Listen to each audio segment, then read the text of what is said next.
राधे राधे दोस्तों। बहुत समय पहले की बात है। वल्लभ नाम का एक गरीब ब्राह्मण एक छोटे से गांव में अपनी पत्नी कावेरी के साथ रहता था और ब्राह्मणों की तरह वो भी लोगों के धार्मिक अनुष्ठान कर कर आता था। लोग उसे इसके बदले में अनाज और खाने पीने का सामान देते और इसी के सहारे उसकी जिंदगी चल रही थी। वल्लभ उदार उदार व्यक्ति था। अगर कभी उसे अनाज मिल जाता तो वो उसे जरूरतमंदों में बांट दिया करता। इसके नतीजे ये हुए कि जब अनुष्ठान के दिन ना होते तो पति पत्नी को भूखा रहना पड़ता। ऐसी स्थिति से कावेरी तंग आ चुकी थी, लेकिन उसने तय किया कि भले ही वल्लभ को दान में कितना भी आटा क्यों ना मिले, उसे वो रात में केवल 4 रोटी ही बनाकर देगी। बाकी बचे हुए खाने को वो बचा लेगी। ऐसे में अगर अगले दिन दान में कुछ ना भी मिले तो भूखा नहीं रहना पड़ेगा। और उसे रात में 4 रोटियां मिलने से वल्लभ बड़ा हैरान था। उसे समझ नहीं आ रहा था कि दान में अधिक आटा मिलने पर भी रोटियों की संख्या बढ़ती क्यों नहीं। जब वो अपनी पत्नी से पूछता तो वो कहती, क्या 4 रोटियां पेट भरने के लिए काफी नहीं है? भूखे रहने से तो यही अच्छा है। अगर भरोसा नहीं तो तुम खुद आटे का डिब्बा क्यों नहीं देख लेते? वल्लभ को लगा कि दाल में जरूर कुछ काला है, जरूर कोई न कोई तो बात है। उसने सच्चाई का पता लगाने का निश्चय किया। एक शाम को जब वल्लभ अनुष्ठान करके घर आया तो अपनी पत्नी से बोला कि कल मुझे पड़ोस के गांव में अपने यजमान के पास जाना है। रात के खाने तक मैं वापस आ जाऊंगा। फिर अपनी धार्मिक किताबें लेकर वो घर से निकल पड़ा। दूसरे गांव जाने की बजाय वो नदी के किनारे टहलने लगा और वहीं पे आसपास में बैठकर पूरा वक्त बिता दिया। जब शाम हुई और अंधेरा हो गया तो वो चुपचाप छिपता छुपाता अपने घर की छत पर जाकर बैठ गया। और जैसे ही उसकी पत्नी रसोई में गई तो वो ध्यान लगाकर सुनने लगा। रसोई से आने वाली आवाजों को वो बड़े ध्यान से सुन रहा था। थोड़ी ही देर बाद उसने हाथों से रोटी को थापने की आवाज सुनी, पटपट पटपट। फिर उसने तवे पर रोटी डालने की आवाज सुनी, चट चट। जो चट चट की आवाज थी वो उसे एक बार फिर सुनाई दी। फिर वो समझ गया कि रोटी तवे पर पलट दी गई है। कुल मिलाकर उसने पटपट की आवाज 8 बार और चट चट की आवाज 16 बार सुनी। उसने अपने आप से कहा, बिल्कुल वैसा ही है जैसा मैं सोच रहा था। मेरी पत्नी मुझसे कुछ छुपा रही है। जब अंधेरा और गहराया तब वल्लभ छत से उतर आया। घर आकर उसने अपने हाथ धोए और कपड़े बदले। पूजा के कमरे में उसने बत्ती जलाई और देवताओं के सामने अगरबत्ती जलाई। फिर वहीं से उसने पुकार कर अपनी पत्नी से कहा, सुनो, मेरा पूरा शरीर कांप रहा है। मुझे लगता है कि देवता मेरे अंदर प्रवेश कर रहे हैं। जल्दी से चावल और सिंदूर लाकर मेरे सामने रख दो। कावेरी ने ठीक वैसा ही किया। वल्लभ जोर जोर से कांपने लगा और सर को झटकने लगा। ऐसे ऐसे शब्द बड़बड़ाने लगा मानो उसके अंदर सचमुच देवता प्रवेश कर गए हों। फिर उसने कहा, 8 बार पटपट, 16 बार चट चट, 8 रोटियां बनी, 4 रोटियां मिली, देवताओं को चाहिए और 4 अभी की अभी ले आओ, वरना। पति के ऐसे स्वरूप को देखकर कावेरी डर गई और गई कि अभी लेकर आती हूँ।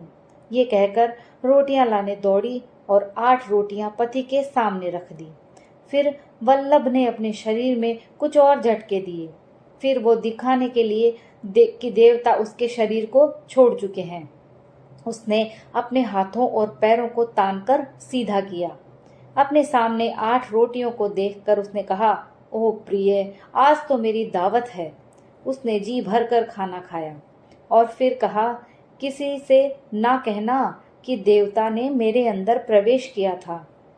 मगर औरतों के पेट में भला कोई बात कहाँ पचती है।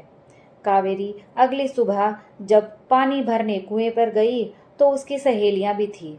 उसने अपनी सहेलियों से कहा, अरे सुनो, जानती हो, कल मेरे पति के शरीर में देवताओं ने प्रवेश किया था और ऐसे वैसे नहीं, बहुत ही शक्तिशाली देवता थे। भूत भविष्य सब कुछ बता सकते थे। इतना भी बता सकते थे कि मैंने कितनी रोटियां बनाई थी। ये बात पूरे गांव में जंगल की तरह फैल गई और गांव क्या, आसपास के हर गांव में ये बात फैल गई। दूर दूर से लोग सोचने लगे कि अपनी परेशानी लेकर वल्लभ के पास जाया जाए। ऐसे ही एक दिन वल्लभ के घर एक धोबी पहुंचा। वो घर पर नहीं था। उसने कावेरी से कहा, मेरा बैल खो गया है। मैंने हर जगह ढूंढ लिया, मुझे कहीं नहीं मिल रहा।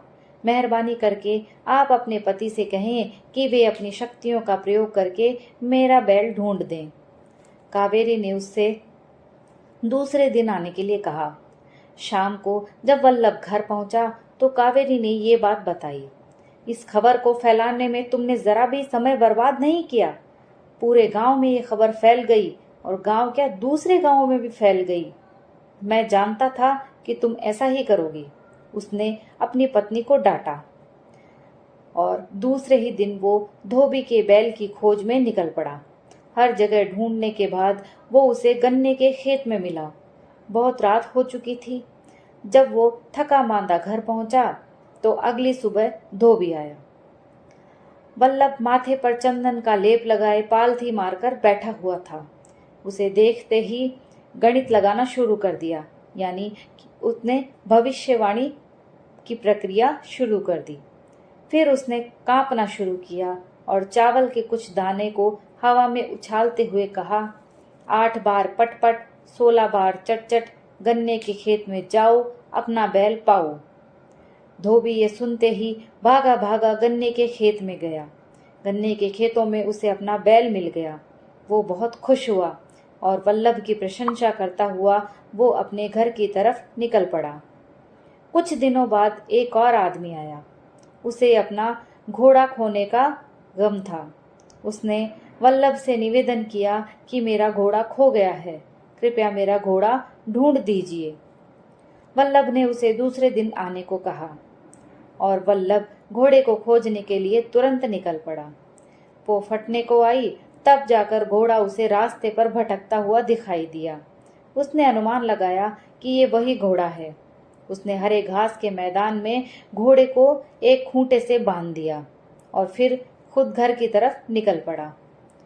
नहा धोकर अपने प्रतिदिन की पूजा पर बैठ गया। थोड़ी ही देर में घोड़े का मालिक भी आ पहुंचा।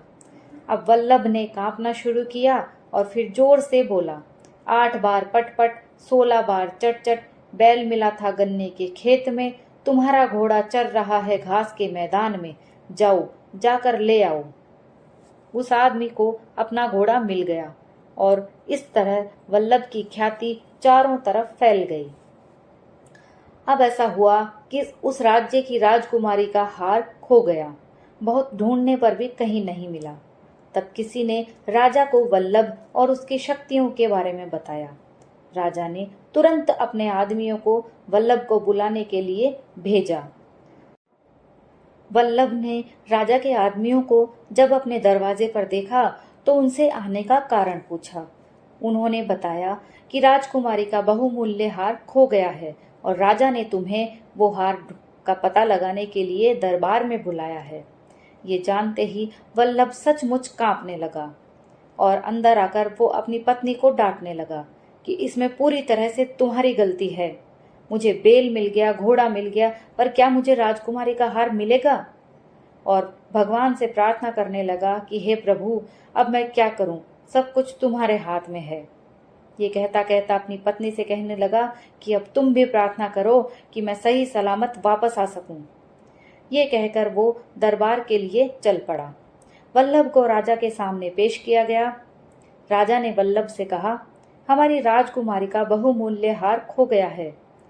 अगर तुम इसका पता बता पाओगे तो मैं तुम्हें हजारों एकड़ भूमि का मालिक बना दूंगा, लेकिन अगर तुम्हें इसका पता नहीं लगा पाया तो तुम्हें कड़ी से कड़ी सजा दी जाएगी।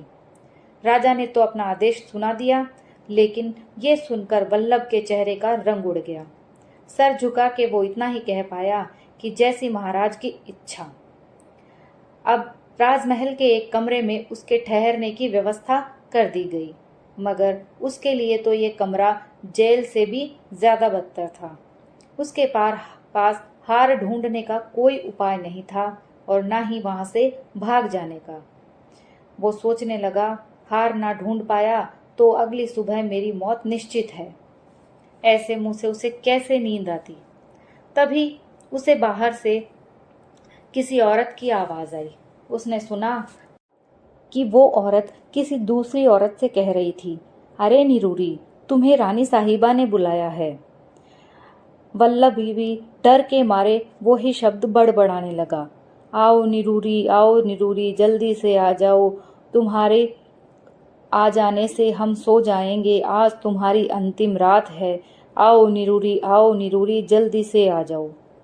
निरूरी और सिनूरी राजकुमारी की दो सेविकाएं थीं। निरूरी और सिनूरी ने ही वो हार चुराया था। वो वल्लभ के कमरे के बाहर चुपचाप खड़ी थी। उन्होंने वल्लभ का बड़बड़ाना सुन लिया था और उन्हें डर था कि वल्लभ के शरीर में अगर देवता प्रवेश कर गए तो उनका नाम जरूर बता देंगे। वल्लभ नींद और सपने को बुला रहा था और उसे लगा कि वो उन्हें बुला रहा है। वो दोनों दौड़कर कमरे में घुसी और वल्लभ के पैरों में गिरकर गिड़गिड़ाने लगी, महाराज से मत कहना, राजकुमारी का हार हमने ही चुराया है, हम उसे वापस लौटा देंगे। वल्लभ ने कहा, ठीक है, लेकिन अब दोबारा कभी चोरी मत करना। अब तुम जाओ और वो हार लेकर आओ। उन्होंने वो हार लाकर वल्लभ को दे दिया। वल्लभ ने हार एक घड़े के नीचे छुपा दिया। फिर वो सुबह तक आराम से सोता रहा। सुबह नहा धोकर पूजा करने बैठा और जोर जोर से मंत्रोच्चारण करने लगा। जब राजा का दरबार लगा तो उसे राजा के सामने पेश किया गया। वल्लभ ने चावल के कुछ दानों को अपने दाएं हाथ में लिया और उन्हें बाईं तरफ उछाल दिया। फिर वो जोर जोर से कहने लगा, 8 बार पट-पट, 16 बार चट-चट, खोया बैल मिला गन्ने के खेत में, खोया घोड़ा मिला हरे मैदान में, हार मिलेगा घड़े के नीचे जो रखा है राजकुमारी के कमरे के बाहर गलियारे में, जाओ जाकर ले आओ। वल्लभ की बात की पुष्टि के लिए राजा स्वयं गलियारे से बाहर गया और वहीं हार मिला जहां वल्लभ ने बताया था। राजा ने वापस आकर कहा, पंडित जी, आपका गणित बिल्कुल सही है, लेकिन मैं आपकी शक्तियों पर तभी भरोसा करूंगा जब आप मुझे ये बता दें कि मेरी मुट्ठी में क्या है। अब वल्लभ के पास बचने का कोई रास्ता नहीं था। उसने अपने मन में कहा कि बस अब अंत आ गया है। टिड्डे की तरह मैं पैरों के नीचे मसल दिया जाऊंगा। ये सोच वो डर से कांपने लगा और कांपते कांपते चिल्लाने लगा, 8 बार पट-पट, 16 बार चट-चट, खोया बैल मिला गन्ने के खेत में, खोया घोड़ा मिला हरे मैदान में, खोया हार मिला घड़े के नीचे, मर जाएगा अब टिड्डा पैरों के नीचे। खुशी से चिल्लाते हुए राजा ने मुट्ठी खोल ली। वल्लभ टिड्डे को देख हक्का बक्का खड़ा था। मान गया कि तुम्हारे पास अद्भुत शक्तियां हैं, राजा ने कहा। वल्लभ को हजारों एकड़ जमीन ही नहीं, सोने की ढेरों मोहरे भी मिली।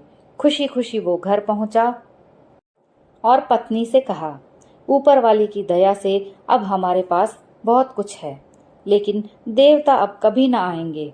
वे कुछ और गरीब ब्राह्मणों की मदद करना चाहते हैं, इसलिए वे जा रहे हैं।